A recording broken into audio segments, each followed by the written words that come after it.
যদি আপুনি দীপাৱলীৰ আগতে আপোনাৰ ঘৰত ৰং কৰিবলৈ ওলাইছে তেন্তে বাস্তৰ শুদ্ধ নিয়ম জানি লওক। দীপাৱলী উৎসৱৰ দিন চমু চাপি অহাৰ লগে লগে এই উপলক্ষে ঘৰখন চাফা কৰি ৰং কৰাটো এটা পৰম্পৰাত পৰিণত হৈছে। এই পবিত্ৰ দীপাৱলী উৎসৱত সঠিক ৰঙেৰে নিজৰ ঘৰখন সজাই তোলাটোৱে আপোনাক মানসিক শান্তি দিয়াই নহয়, আপোনাৰ ঘৰলৈ ইতিবাচক শক্তিও আনে। এই সময়ত ঘৰখন কেৱল পৰিষ্কাৰ আৰু সুন্দৰ কৰি তোলাই নহয়, ৰঙৰ জৰিয়তে ইতিবাচকতা আৰু সুখেৰে ভৰাই তোলাৰ সময়। ৰঙে পৃথিৱীৰ ৰং বঢ়ায় আৰু যেতিয়া এই ৰংবোৰ আধ্যাত্মিকতাৰে ভৰি পৰে তেতিয়া জীৱনত সুখ আৰু সমৃদ্ধি থাকে। বাস্তুশাস্ত্ৰৰ মতে ৰঙৰ সঠিক ব্যৱহাৰে আমাৰ জীৱন আৰু অট্টালিকাত বাস্তু সম্পৰ্কীয় অভাৱ দূৰ কৰিব পাৰে।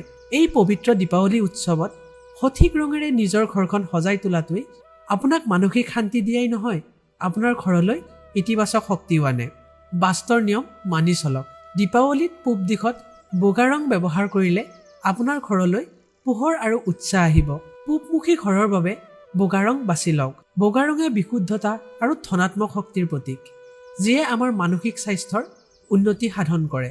সেউজীয়া ৰং প্ৰাকৃতিকতা আৰু বৃদ্ধিৰ প্ৰতীক, যিয়ে জীৱনত প্ৰগতি আৰু সমৃদ্ধিৰ প্ৰসাৰ ঘটায়। দীপাৱলীৰ সময়ত আপুনি ঘৰৰ উত্তৰ অংশ সেউজীয়া ৰঙেৰে সজাই তোলাত গুৰুত্ব দিব লাগে। ইয়াৰ দ্বাৰা ঘৰৰ সকলোৰে বাবে আৰু আপোনাৰ বাবে নতুন শক্তি কঢ়িয়াই আনিব। দক্ষিণ দিশত ৰঙা বা গোলাপী ৰং থকাটো ভাল। ৰঙা ৰঙে শক্তি আৰু শক্তিৰ প্ৰতীক, আনহাতে গোলাপী ৰঙে প্ৰেম আৰু ভক্তিৰ প্ৰতীক। এই ৰংবোৰৰ সহায়ত দীপাৱলীৰ দিনা আপোনাৰ ঘৰত সুখৰ পৰিৱেশ সৃষ্টি কৰিব পাৰে। দীপাৱলীৰ বিশেষ অনুষ্ঠানত দিশৰ এই অংশটো বাদামী বা গোলাপী ৰঙেৰে ৰং কৰক। এই ৰং সমৃদ্ধি, সুখ আৰু ইতিবাচকতাৰ প্ৰতীক। ইয়াৰ দ্বাৰা এই সকলোবোৰ বাস্তু আপোনাৰ ঘৰত অনাত সহায়ক হ'ব। উত্তৰ পূব এই অংশটো হালধীয়া বা পাতল কমলা ৰঙৰ হ'ব লাগে। এই ৰংবোৰে জ্ঞান আৰু সমৃদ্ধিৰ প্ৰেৰণা দিয়ে। দীপাৱলীৰ দিনা এই ফুলেৰে ঘৰখন সজাই থ'লে আভ্যন্তৰীণ সন্তুষ্টি নহয়, উজ্জ্বল আৰু সজীৱ কৰি তুলিব। উত্তৰ পশ্চিম ইয়াত বাস্তৰ বাবে বগা আৰু নীলা ৰং উপযোগী।